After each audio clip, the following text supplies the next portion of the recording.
color is relative. So light and their surrounding colors and all sorts of things like that. They change the way people see colors. And so you guys have become a lot more aware. Hunter was just telling me that he sees the rainbows in puddles now. Because we were talking about Isaac Newton putting light through a prism and revealing the spectrum. So, and you can see all that. I think it helps you see the world a little differently.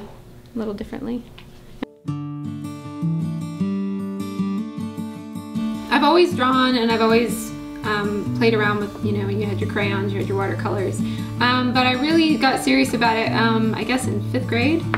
We had a Under the Sea theme where we had to decorate the classroom like under the sea. And I drew this painting of a manatee. Do you know what manatees are? Like sea cows.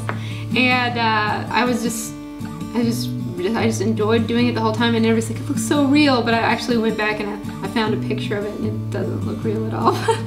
I was just so happy about doing it, and it felt so good to do. And then later on I was really into drawing from fashion magazines because I wanted to learn about the figure, so I would draw models, which gives you kind of a skewed perspective of the figure because they're all skinny and whatever.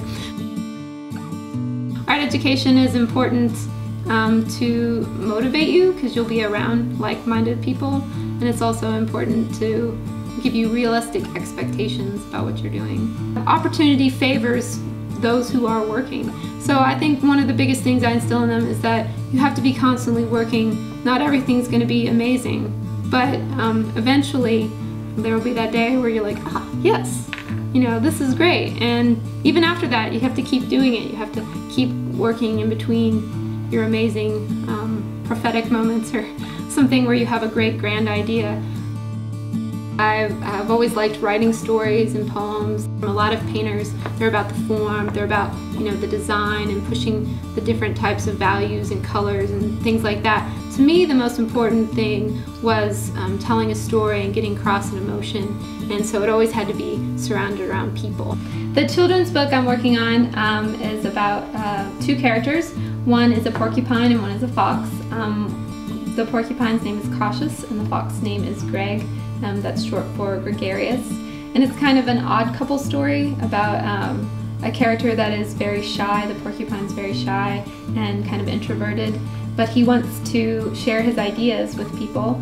And the fox is very extroverted, but he's so busy, you know, being gregarious, I guess, that he doesn't have time to sit and think and reflect and get a lot of things done.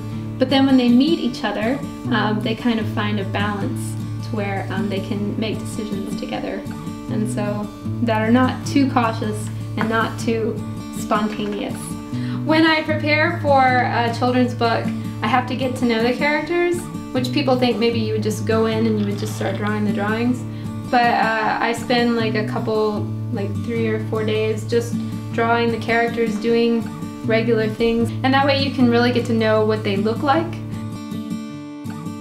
Here's Cautious at the grocery store, and he is very afraid of making a choice about cereal because he's afraid he'll choose the wrong cereal and it won't be any good. And then enters Gregarious, and he's all da da da da. That's when I think of him, I think of Zorro, kind of.